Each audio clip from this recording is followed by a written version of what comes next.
எங்கள் கண்மலையும் எங்கள் மீட்பருமாயிருக்கிற எங்கள் கர்த்தாவே, என் வாயின் வார்த்தைகளும் எங்கள் எல்லாருடைய இருதயத்தின் தியானமும் உங்களுடைய சமூகத்தில் ஏற்புடையதாக இருப்பதாக. ஆமென். இந்த நாளிலே நாம் சற்று சிந்திக்கும்படி, நம்மையே நாம் ஆராய்ந்து பார்க்கும்படி ஒரு தலைப்பு, கம் பேக் டு கிராஸ், சிலுவைக்கு வாருங்கள். அதற்கு உங்களுக்கு புரிகிற மாதிரி சொல்லணும்னா பின் மாற்றம், பேக் ஸ்லைடட் பீப்புள். அதுக்கு ஆதாரமாக எபிரேயர் எழுதின நிருபம் 6ஆம் அதிகாரம் 4-5-6. எபிரேயர்.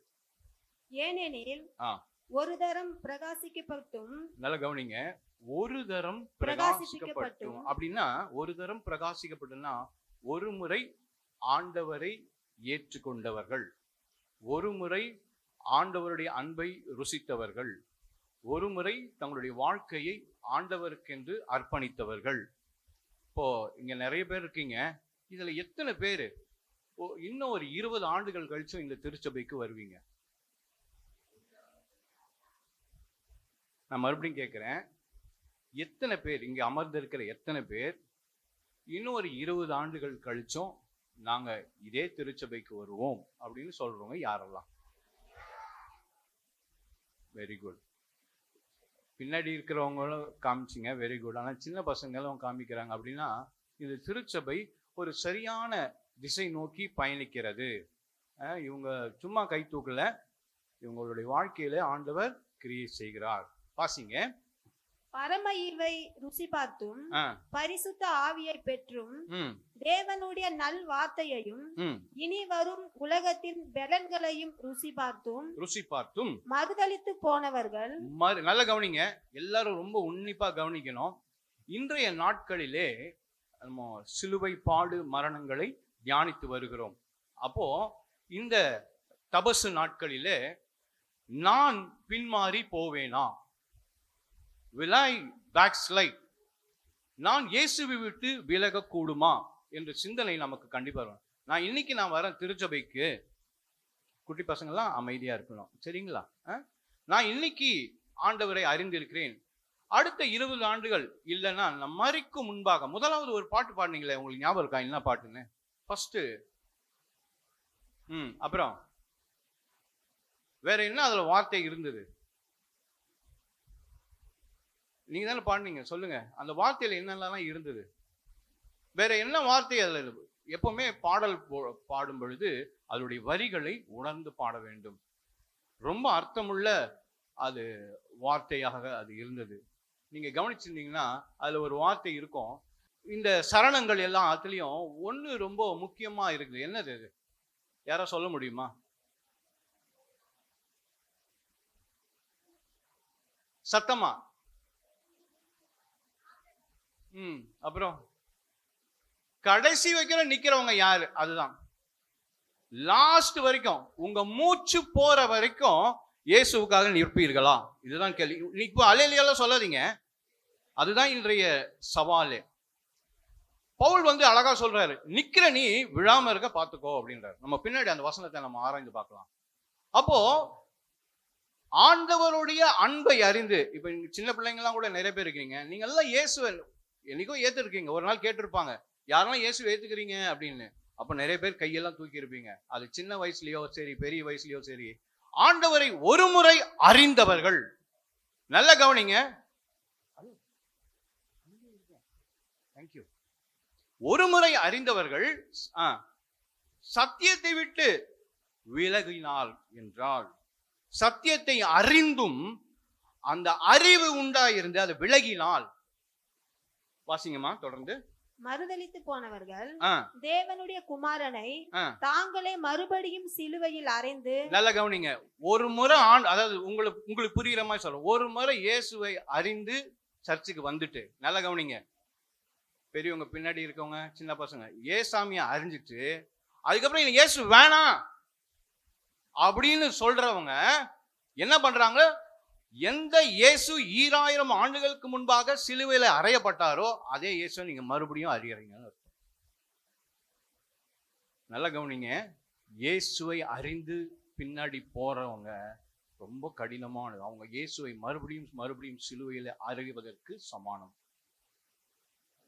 ஒரு முறை நீங்க சர்ச்சுக்கு வந்துட்டு, நாங்கெல்லாம் டிஃபால்ட்டா பிறந்ததுல இருந்து சர்ச் தான். சர்ச்சு விட்டா எங்களுக்கு வேற ஒண்ணுமே தெரியாது. ஞாயிற்றுக்கிழமைனா எங்களுடைய மைண்டு எல்லாமே சர்ச் தான் யோசிக்கும். வி ஆர் வயர்டு அப்படின்னு சொல்லுவாங்க. அதாவது எங்களை அப்படியே சின்ன, அதனால உங்க எத்தனை பேர் அப்பா அம்மா நீங்க வந்திருக்கீங்கன்னு தெரியல, சின்ன வயசுல இருந்து இந்த பிள்ளைகள் திருச்சபைக்கு வருவார்கள் என்றால் கண்டிப்பா நான் சொல்றேன், இந்த பிள்ளைகள் தொடர்ந்து வருவாங்க. இந்த பிள்ளைங்க தொடர்ந்து வருவாங்க. நீங்க நம்புறீங்களோ இல்ல, ஐயா நம்பி அவங்க வாழ்க்கையில முதலீடு செய்யறாரு. அவங்க வாழ்க்கையில நிறைய முதலீடு செய்து கொண்டே இருக்கிறார்.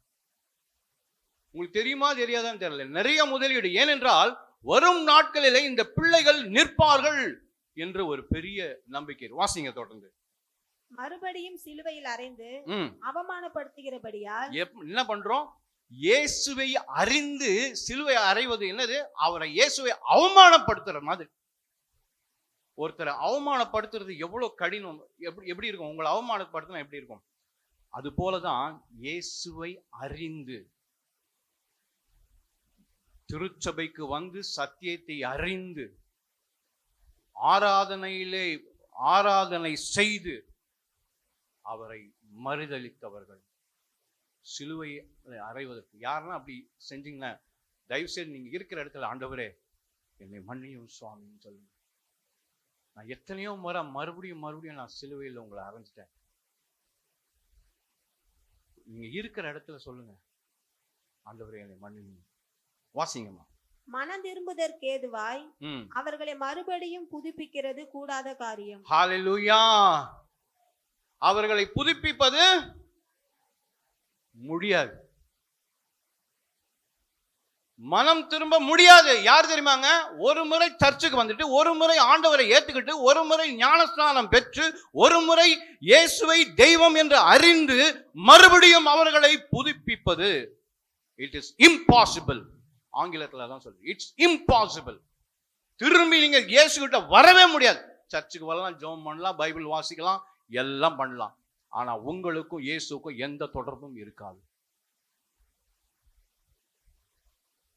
சர்ச்சுக்கு வர்றதுனால, ஜெபம் பண்றதுனால, வேதம் வாசிக்கிறதுனால உங்களுக்கும் இயேசுக்கும் நல்ல உறவு இருக்குன்னு சொல்ல முடியாதுங்க.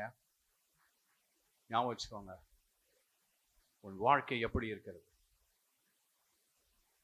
வெளிப்படுத்தின விஷயத்துல சொல்லுவாரு, ஆதி அன்பை விட்டாயோ. முதல்ல எப்படி குதிச்ச, இன்னைக்கு எப்படி இருக்கிற? பின்னினோர் முந்தினோர் ஆனாங்க.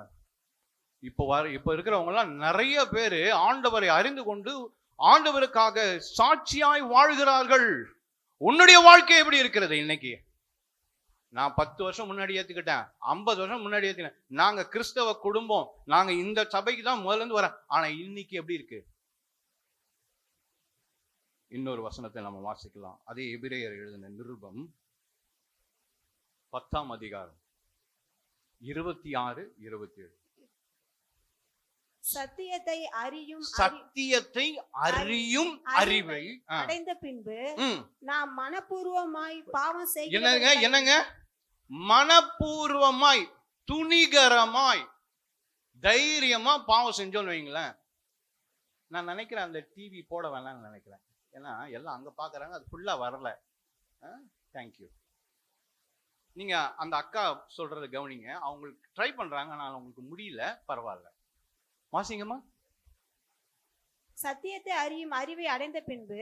சத்தியத்தை அறியும் அறிவை அதாவது இயேசு யாருன்னு தெரிஞ்சு. இங்க இருக்கிறவங்க யாருக்காவது இயேசு யாருன்னு தெரியாம இருக்கிறீங்களா?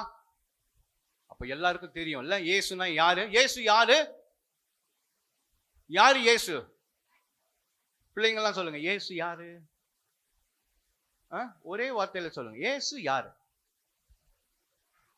ஆண்டவர், அப்புறம் கடவுள், வேற என்ன? இயேசுனா யாரு? பின்னாடி இருக்கிறவங்க சொல்லுங்களேன், பெரியவங்க. ரட்சகர், நம்மை உண்டாக்கினவர். தம்பிமார் நீங்க சொல்லுங்க, குட்டி தம்பிமார். என்னப்பா? பரிசுத்தம், ரட்சிக்க வந்தவர். வேற இயேசு யாரு? உனக்காகவும் எனக்காகவும் சிலுவையில உயிரை கொடுத்தவர். பாவம் இல்லாதவர் உனக்காக பாவமாக்கவர். கல்லரின் மத்தியில் கல்வனை போல இருந்தார். இயேசு உனக்காக உயிர் கொடுத்தார் தெரியுமா? அவ்வளவு அன்புள்ள ஒரு கடவுள். உனக்காக ஒரு கஷ்டத்தையும் எடுத்துக்க முடியாத இந்த உலகத்துல உனக்காக இயேசு சிலுவையிலே எல்லாவற்றையும் ஏற்றுக்கொண்டார். எல்லாவற்றையும். வாசிங்கம்மா. நாம் மனப்பூர்வமாய் பாவம் செய்கிறவர்களாய் இங்க பாருங்க, மனப்பூர்வமாய் தைரியமாய் துணிகரமாய் பாவம் செய்கிறவர்கள். நான் என்ன சொன்னாலும் கேட்க மாட்டேன், ஏன் நான் எப்படி வாழ்றேனோ அப்படிதாங்க வாழ்வேன் அப்படின்னு சொல்றவங்க பாவங்களின் நிமித்தம் செலுத்தத்தக்க வேறொரு பலி இனி இராமல். வேறொரு பலி இல்லை, இனிமே வேற ஒண்ணும் செய்ய முடியாது. தைரியமா பாவம் செய்தான் வையன், உனக்கு வேற பலியே கிடையாது. இனிமே நீ பொழைச்சு வரவே முடியாது. அடுத்த வசனம். நியாயம் தீர்ப்பு வரும் என்று பயத்தோட எதிர்பார்க்குதலும் விரோதிகளை பட்சிக்கும் கோபாக்கினையுமே இருக்கும். என்ன இருக்குங்க? No mercy. இரக்கம் கிடையாது. நீ தைரியமா பாவம் செஞ்சு துணிகரமா பாவம் செஞ்சு உள்ள வந்து உட்காந்துப்ப, உனக்கு கிருபை கிருபை கிருபை கிருபை கிருபை வந்துட்டே இருக்குமா? No mercy. இரக்கம் கிடையாது. நீங்களாம் யோசிப்பீங்க, இந்த மாதிரி ஏன்பா பேசுற நீ? இன்னைக்கு கிருபை தானப்பா பெருசு. ஆமா, இல்லைன்னு சொல்ல. யாருக்கு? கஷ்டப்படுறாங்கல்ல, ஆண்டவருக்காக சகிக்கிறார்கள. நான்சி அக்கா சொன்னாங்கல்ல, என்ன சொன்னாங்க? என்ன சொன்னாங்க?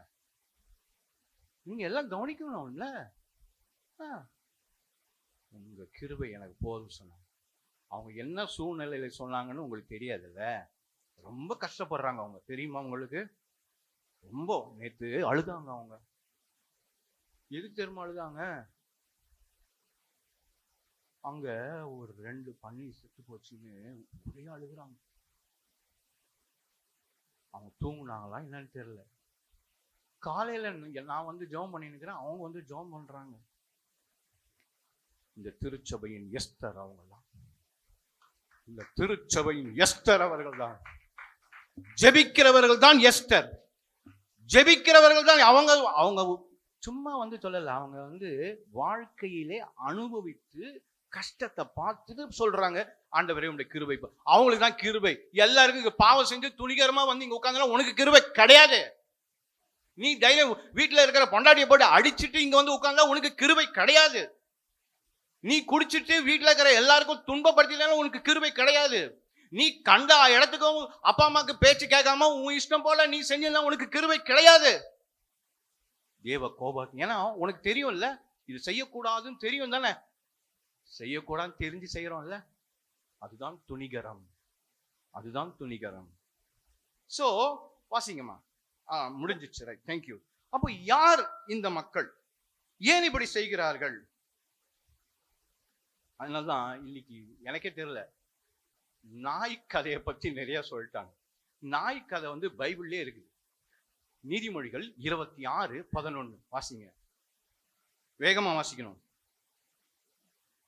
நாயானது தான் கக்கினதை தின்றும்படி திரும்புவது போல. என்னது? இன்னுமா எடுக்கிறீங்க? 26:11. நாயானது தான் கக்கினதை தின்னும்படி. இந்த நாய் எல்லாம் பாத்துருக்கீங்களா? அது வாந்தி எடுக்கும், திருப்பி போய் அதையே சாப்பிடும். பார்த்துருக்கீங்களா? பார்த்துருக்கீங்களா? நீங்க பாவம் செய்கிறோம் அப்படிதான்.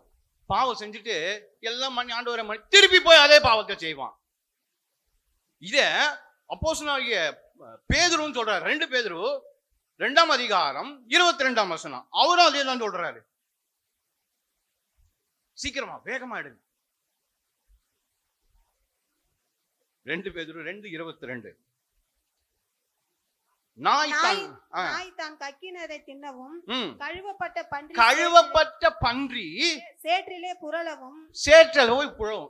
நம்ம எல்லாம் பாத்தீங்கன்னா இந்த பாவம் துணிகரமா செய்யறவங்களுக்கு இதுதான் அட்வான்ஸ். இதுதான் வசனம். திரும்பி போய் போய் விழுவான். எத்தனை முறை தப்புன்னு தெரிஞ்சும் சத்தியத்தை அறிகிற அறிவு, இது செய்யறது தப்பு. உங்களுக்கு எல்லாருக்கும் தெரியல எதெல்லாம் தப்புன்னு, எல்லாருக்கும் தெரியுமா? ஆனா திரும்பி செய்யக்கூடாது. திரும்பி திரும்பி ஏசாமிக்கு அது பிடிக்கவே பிடிக்காது. ஏசாமி ரொம்ப கவலையா இருப்பார். எங்க வீட்டுல ஒரு சின்ன குட்டி பையன் இருக்கிறான், 3 வயசு, என் பேரன். அவங்ககிட்ட நாங்க அதான் சொல்லுவோம், நீ இந்த மாதிரி பண்ணனா ஏசப்பா ரொம்ப கவலையாயிடுவாரு அப்படின்வோம். நாங்க சொல்லுவோம், Jesus will become very sad அப்படின்னு சொல்லி கொடுப்போம். நீங்க கூட ஒரு தப்ப தெரிஞ்சு மறுபடியும் போய் செஞ்சீங்கன்னா ஏசாமிக்கு ரொம்ப கவலையா இருக்கும். ஐயோ, இந்த சின்ன பையன் ஏன் இதையே திருப்பி செய்யறான், இந்த சின்ன குட்டி பாப்பா ஏன் இது செய்யுது அப்படின்னு ஏசாமி ரொம்ப கவலைப்படுவார். இனிமே செய்யாதீங்க, சரிங்களா? Very good. பேதுருவும் அதுதான் சொல்றாரு. அந்த நாய் கக்கினது அது யார சொல்றாங்க? 26:11 திரும்புவது எதற்கு? மூடன் தன் மூடத்தனத்துக்கு திரும்புது. மூடன்னா முட்டாள். ஒரு பாவத்தை செஞ்சுட்டு மறுபடியும் அதை போய் சேரானா அவன் ஒரு முட்டாள் என்று வேதம் சொல்லுகிறது. அவன் ஒரு முட்டாள். எச்சரிக்கையா சொல்லுகிறேன், ஒருவேளை பழைய பாவ தாசை வருகுதோ, பற்று உன்மேல் வருகுதோ, பழைய பாவத்தை செய்யணும்னு தூண்டுதல் ஏற்படுகிறதோ, இன்னைக்கே உட்கார்ந்து மனம் திரும்பு. கம்யூனியனுக்கு முன்னாடி மனம், ஆண்டவரே நான் போக மாட்டேன், ஆண்டவரே நான் இது செய்ய மாட்டேன், ஆண்டவரே என்னை மன்னிச்சிருங்க. ஆண்டவர் இரக்கமாய் மன்னித்து. அதனால ஆனா எபிரேயர் 6ஆம் அதிகாரம் சொல்லு, அவங்க திரும்பி வர்றது ரொம்ப கஷ்டம், நீங்க நிறைய மெனக்கிடணும். யார் இந்த மாதிரி பின்மாற்றத்துக்கு போறாருன்னு வேகமா குயிக்கா நம்ம பார்த்துடலாம். யாரெல்லாம் இந்த பின்மாற்றத்துக்குள்ள யாரெல்லாம் போறாங்க? நம்பர் 1, சோம்பேறி. யாரு? சோம்பேறி என்ன பண்ணுவான்? பழைய வாழ்க்கைக்கு போய்விடுவான். யாரு? சும்மா இருப்பாங்க. பாத்துருக்கீங்களா? என்ன பண்றேன்னா ஒரே போர் அடிக்குதுன்னு வாங்க, பாத்துருக்கீங்களா? இல்லைன்னா அந்த போனை நோண்டினே இருப்பாங்க. இப்பெல்லாம் சினிமா பார்க்க வேண்டாம், ஆனா ரீல்ஸ 1 மணி நேரம் 2 மணி நேரம் பாக்குறவங்க எல்லாம் இருக்கிறாங்க. சினிமா கூட போக மாட்டாங்க, ஆனா அவங்க கையில போனை கொடுத்துட்டேன்னா கீழே வெக்க மனம். சோம்பேறிகள் என்றுதான் நான் சொல்லுவேன். அவன் ஒரு சோம்பேறி, அவள் ஒரு சோம்பேறி. அவர்கள் பின்மாற்றத்துக்குள்ளே போவார்கள். ஆனா அடுத்தது 2வது ஒரு ஆள், யாரெல்லாம் வேதத்தை உதாசீனம் செய்கிறார்களோ. பைபிளை இங்க வச்சுக்கலாம். ஆனா தாவீது சொல்ற, நீ தேவனுடைய வார்த்தையை இருதயத்தில் வைத்தேன். மெமரைஸ் பண்ணணும், வசனம் உள்ள இருக்கணும். சும்மா பைபிள் இருந்தா பிசாசு போகாதுங்க, பைபிள் வசனம் உள்ள இருக்கணும். யார் வேத வசனத்தின் மேலே அக்கறை இல்லாமல் ஏதாவது ஒன்று சொல்ல, எனக்கு படிக்க தெரியல, எனக்கு வராது, எனக்கு தமிழ் தெரியாது, எனக்கு இங்கிலீஷ் தெரியாது, எதையாவது ஒன்று சொல்லி வேதத்தை படிக்காம இருந்தா நீயும் நானும் யார் வேணா பின்மாற்றத்துக்கு போலாம். பைபிள் படிக்கணும். வீட்டுல சும்மா வச்சு தூங்க வைக்காதீங்க, அதிகமா படிங்கள், இல்லை என்றால் பின்மாற்றத்துக்கு போவீர்கள். 3வது, ஆண்டவரோடு ஐக்கியப்பட முடியாமல் இருக்கிறவர்கள். இந்த மாதிரி திருச்சபைக்கு சில பேர் பாத்தீங்கன்னா மாசத்துக்கு 1 முறை வருவாங்க திருச்சபை. அதான் வேதம் சொல்லுகிறது, ஆலயத்துக்கு வருவதை விட்டு விடாதீர்கள். Church is a place of communion and fellowship.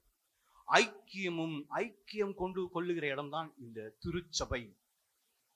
ஐக்கியம் கொள்ளுகிற இடம் திருச்சபைக்கு. என்ன ஆனாலும் வந்துருங்க.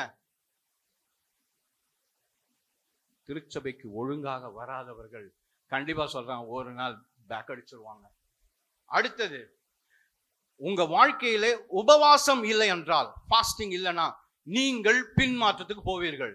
சாப்பிட்டு இப்போ அதுவும் இங்கெல்லாம் எப்படின்னு தெரியல, சென்னையில எல்லாம் தடிக்கு விழுந்தா பிரியாணி பாத்திரத்தெல்லாம் உழுவும் போல இருக்கு, அப்படி இருக்குது. சாப்பாடுன்னு அதன் மேல இருக்கு. உபவாசம் உடலை ஒடுக்க வேண்டும். ஒரு நாளைக்கு 1 முறை, ஒரு வாரம், ஒரு மாசத்துக்கு 1 முறையாவது சாப்பிடாம இருங்க. சாப்பிடாம சுத்தி வராதீங்க, இங்க இருக்கணும். ஃபாஸ்டிங் இஸ் இங்க தேவ பிரசன்னம். அது பேரு தான் உபவாசம். சம்ஸ்கிருத வார்த்தை உப என்றால் உள்ள ஆண்டவருடைய சமூகத்திலே வாசமாய் இருப்பதுதான் உபவாசம். உபவாசம் இல்லைன்னா நாம பின்மாற்றத்துக்கு போவோம். சாப்பிடாம இருக்கணும். இயேசு உங்களுக்காக ரத்தம் விட்டார்ல, ஜீவனை கொடுத்தார்ல, அவருக்காக இங்க வந்து இந்த திருச்சபை எந்த நேரமும் திறந்துருக்குங்க. நைட்டு 1 மணிக்கு வந்தா கூட திறந்துருக்கோம். பூட்டவே மாத்துறாங்க. வாங்க இங்க வந்து ஜெபம் பண்ணுங்க, விழுந்து கடங்கள், தேவ சமூகத்துல விழுந்து கடங்கள். ஆண்டவரே என் தேசத்தை சந்தியும், ஆண்டவரே என் குடும்பத்தையும் சந்தியும். எங்க அப்பா குடிக்கிறார் ஆண்டவரே, எங்க அம்மா எங்க வீட்டுல இல்ல ஆண்டவரே, எங்க வீட்டுல சமாதானம் இல்ல ஆண்டவரே, என் குடும்பத்தை சந்தியும். இங்க வந்து விழுந்து ஜெபம் பண்ணு.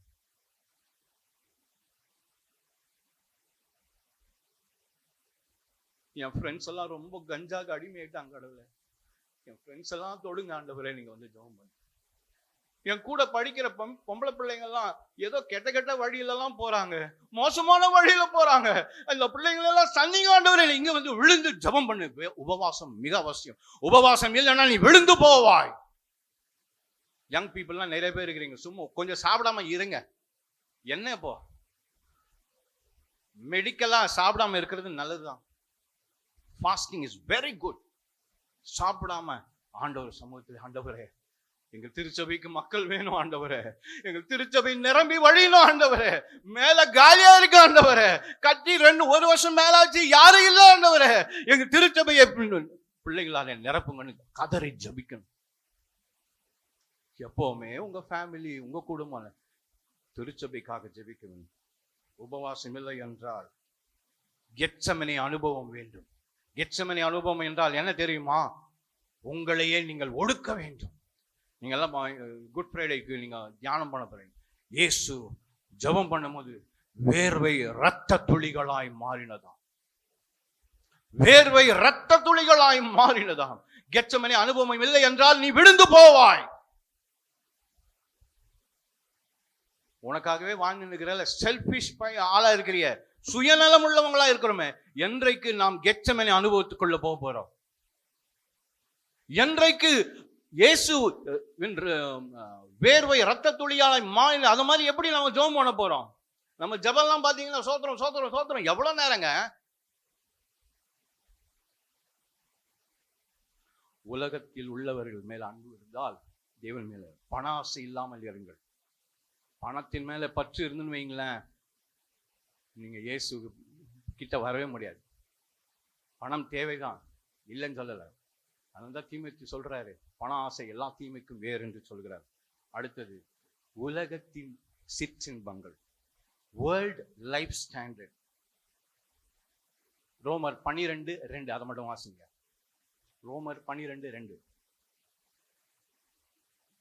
வேகமா. நீங்கள் இந்த உலகத்துக்கு நீங்கள் இந்த பிரபஞ்சத்திற்கு ஒத்த வேஷம் தெரியாமல், இந்த உலகத்துல இருக்கிற மாதிரி ஐயா சொன்னாங்க பாருங்க, முடி இப்படி ஊட்டுக்கிறது இப்படி ஊட்டுக்கிறது தயவு செய்து செய்யாதீங்க. எசபேல் செய்யறது தான் அதெல்லாம். எசபேல் என்னென்ன பண்ணாங்களோ அதெல்லாம் இப்போ நம்ம பண்றோம். மளிகை கடை இருக்குதா இல்லையோ, பியூட்டி பார்லர் நிறைய வந்துடுச்சு. எசபேலின் ஒழுங்குகள் அதெல்லாம் தயவு செய்து அதையெல்லாம் அறவே நிக்கிறீங்க. இந்த உங்க புருவம் முடிய பண்றது இதெல்லாம் வேணவே வேணாம். பாய்ஸ் எல்லாம் சொல்றேன், ஒழுங்கா நேர்த்தியா முடிய வெட்டிட்டு இருங்க. அழகா வெட்டிட்டு, இப்ப எப்படி இருக்குன்னு தெரியல, இப்ப உங்க அப்பா போய் முடி வெட்டுறாருன்னு நினைக்கிறேன். ஒழுங்கா பெரிய பசங்களாம் பாருங்க, கொஞ்சம் அப்படி அடுத்த ஸ்டெப்புக்கு போகணும்னா கொஞ்சம் கொண்ட மாதிரி ஆயிடுது. அடுத்த ஸ்டெப் போகணும்னு இன்னும் கச்சு வருது, சைட் கட்டு என்னென்னமோ வருது. உலகத்தில் இருக்கிறவர் மாதிரி இருக்காதீங்க. வாசிங்கம்மா. தேவனுடைய நன்மையும் பிரியமும் பரிபூரணமுமான சித்தம் என்னதென்று பகுத்தறியணும். அப்போ எது நான் இந்த உலகத்துல இருக்கும்போது நான் எப்படி இருக்கணும், எப்படி நான் உடை அணியணும், எல்லாமே ரொம்ப முக்கியம். நான் எப்படி இருக்க வேண்டும்? நான் இந்த உலகத்தின் மக்கள் மாதிரி நான் இருந்தேன்னா நீங்கள் விழுந்து போவீர்கள்.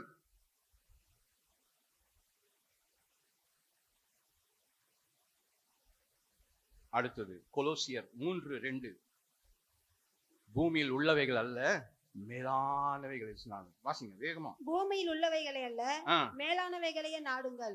பூமியில் பாருங்களேன், நம்ம கழுத்தெல்லாம் இப்ப எல்லாம் தொங்கி போயிடுச்சு, பாத்துருக்கீங்களா? யாரும் நிமிந்து பார்க்கவே மாட்டுறாங்க. ஏன்னா மொபைல் போன் பார்த்து பார்த்து கழுத்து இப்படி ஆயிடுச்சு. யாருமே நிமிந்து பார்த்து, ஏன்னா அவர்களுடைய அன்பு எல்லாம் பூமியில் உள்ளவைகள். பூமியில் உள்ளவைகள் மேலே கண்ணு இருக்குது. தயவு செய்து வானத்தையும் பூமியையும் உண்டாக்கின தேவன், நம்ம தாவீது சொல்றாரு, எனக்கு ஒத்தாசை வரும் பர்வதத்துக்கு நேரா என் கண்களை ஏறெடுப்பேன். வானத்துக்கும் பூமிக்கும் உண்டாக்கின தேவன் மேல பாக்கிறதுக்கு ஆரம்பிங்க. நீங்க கீழே பார்த்து பணம் பணம் பணம் வீடு அதிலே இருந்தீங்கன்னா பின் மாற்றத்துக்கு போவீர்கள். சிம்பிளா சொன்னா நீங்க இயேசுவை ஃபாலோ பண்ண முடியாது. பணம் அவசியம்தான், ஆனால் உங்கள் இருதயம் எங்கே இருக்கிறது? 1 கொரிந்தியர் 15:33. பிள்ளைங்கள்லாம் நல்லா கவனிங்க இந்த வசனத்தை. 1 கொரிந்தியர் 15:33 பக்கம் உங்களுக்காக சொல்றேன். மோசம் போகாதிருங்கள். மோசம் போகாதிருங்கள். எதுக்கு மோசம் போக கூடாது? வாசிங்க. ஆகாத சம்பாஷணைகள். ஆகாத சம்பாஷணை. உனக்கு யார் ஃப்ரெண்ட்ஸ்? உன் கூட இருக்கிற ஃப்ரெண்டு தான் உன்னை டிசைட் பண்ணுவாங்க. பியர் பிரஷர் அப்படின்னு சொல்லுவாங்க. உன் கூட இருக்கிற ஃப்ரெண்ட்ஸ் உன்னை இன்ஃப்ளூயன்ஸ் பண்ணிடுவான். நீ நல்ல பையனா இருப்ப, அவன் ஜாயிண்ட் அடிப்பான், நீயும் சேர்ந்து அவனோட ஜாயிண்ட் அடிப்ப. உங்களுக்கு புரியாது, இந்த பக்கம் உங்களுக்கு புரியும். ஒருவேளை ஒரு சிலருக்கு புரிஞ்சிருக்கும். ஸ்மாக்.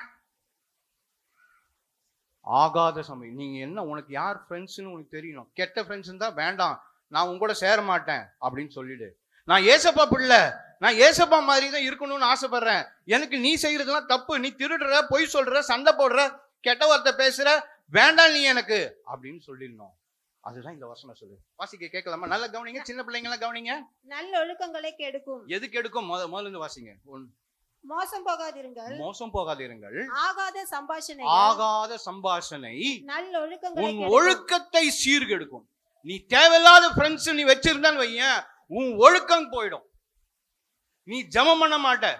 அவன் நைட் எல்லாம் வாட்ஸ்அப் மெசேஜ் பண்ணினே இருப்பாங்க, அவன் இன்ஸ்டால ஸ்டோரி போட்டுனே இருப்பான், நீ அந்த ஸ்டோரியை பார்த்துட்டு காலையில ஜெபம் பண்ண மாட்ட. டிமாஸ். டிமாஸ்ன்னு கேள்விப்பட்டிருக்கீங்களா? டிமாஸ் கேள்விப்பட்டிருக்கீங்களா? கேள்விப்பட்டிருக்கீங்களா இல்லையா? தெரியாது. 2 தீமோத்தேயு 4:10. 2 தீமோத்தேயு 4:10. இந்த டிமாஸ் ஒருத்தர் இருந்தாரு. ஏனென்றால் தேமா பிரபஞ்சத்தின் மேல் ஆசை வைத்து. பிரபஞ்சம். இங்க கவனிங்க பிள்ளைங்களா, கவனிங்க கவனிங்க இங்க கவனிங்க. நமக்கு இந்த உலகத்துல இருக்க நிறைய ஆசை வந்துச்சுன்னு வைங்களேன், இயேசு மேல ஆசை வராது. இந்த டிமாஸ், ஆங்கிலத்துல டிமாஸ், இந்த டிமாஸ்க்கு பவுல் கூட தான் இருந்தார். நல்லா சர்ச்சுக்கெல்லாம் போயிட்டு இருந்தார். அதுக்கப்புறம் சர்ச்சுக்கு போல. வாசிங்க. இப்பிரபஞ்சத்தின் மேல் ஆசை வைத்து என்னை விட்டு பிரிந்து தெசலோனிக்கே பட்டணத்துக்கு போயிட்டான். சில பேருக்கு சர்ச்சுக்கு வரதுக்கு பிடிக்காது. பாஸ்டர் சும்மா எனக்கு ஏதோ சொல்லினே இருக்கிறாரு, எனக்கு பிடிக்கலப்பா, சர்ச்சுக்கு போறதுக்கே பிடிக்கலப்பா. இந்த தேமா மாதிரி தான். நீங்க யாரை பார்க்க வர்றீங்க? இயேசுவை பார்க்க வர்றீங்க இல்ல? உங்களுக்கு நல்ல நல்ல புத்திகள்லாம் அழகா சொல்றாங்க, எவ்வளவு அழகா சொல்றாங்க. அது கேட்டா உங்களுக்கு கசப்பா இருக்கும். தேமா மாதிரி தான். தேமாக்கு பிடிக்கல. உடனே பவுல், வேணாம் நான் போறேன், நான் சர்ச்சுக்கு வரலப்பா. அவங்க எங்க திட்டுறாங்க, உங்க நல்லதுக்கு தான் சொல்றாங்க, நீங்க எல்லாம் நல்ல பிள்ளைங்களா இருக்கணும்னு சொல்றாங்க.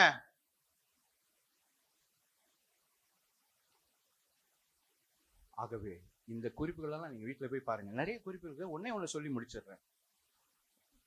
வெளிப்படுத்தின விசேஷம் 3:16. வெளிப்படுத்தின விசேஷம் 3:16. வாசிங்க. இடத்துல ஏன் வாசிக்காம இருக்கீங்க? இப்படி நீ குளிருமின்றி. நீ என்னது? குளிரும் இல்லாம அனலும் இல்லாம வெதுவெதுப்பா இருக்கிறபடி. வெதுவெதுப்பா இருந்தா இப்ப யாரோ ஒருத்தர் வாந்தி பண்ண போறாரு. யார் தெரியுமா? என் வாய் நின்று வாந்தி பண்ணி போடு. இயேசுவே வாந்தி பண்ணிடுவார். வாந்தியில ஆரம்பிச்சு வாந்தியில முடியும். நாய் கக்கினதை திரும்ப தின்னும். நீ ஒன்னுத்துக்கும் பிரயோஜனம் இல்லாம சபையில ஒரு இதுலயும் கலந்து கொள்ளாம சும்மா பார்வையாளரா இருக்காத. என்னது? பங்குதாரரா இரு. திருச்சபையில போய் ஊழியம் பண்ணு. உன்னுடைய வீடுகளில், உன் தெருக்களிலே, உன்னுடைய வீடுகளிலே, உன்னுடைய ஊர்ல போய் ஊழியம் பண்ணு. நீ ஒன்னும் பண்ணலனா அனலில் குளிர் உன்னை வாந்தி பண்ணி ஒன்னும் பிரயோஜனம் இல்லைன்னு சொல்லி ஆண்டவர் வாந்தி பண்ணி போட்டுருவார். ஆண்டவருக்காக வைராக்கியமாய் நெருப்பாய் நில்லுங்கள். பின்மாற்றம் வரும். தைரியமா ஆண்டவருக்காக நில்லுங்க. சாட்சி கேட்டீங்களா? ஜான்சி அக்கா சாட்சி தைரியமா சொல்றாங்க. பிள்ளையோட போராடிட்டே இருக்கிறாங்க. ஒரு நாள் ரெண்டு பல வருடங்களாய் போராடி, ஆனால் ஆண்டவரை பிடித்து கொண்டே ஓடுகிறார்கள். அதுதான் ஃபயர். அந்த நெருப்பு உங்களுக்குள்ளே இருக்குமானால் ஆண்டவருக்காக பெரிய காரியங்களை செய்யாம கர்த்தர் தாமே உங்களை ஆசீர்வதிப்பார்.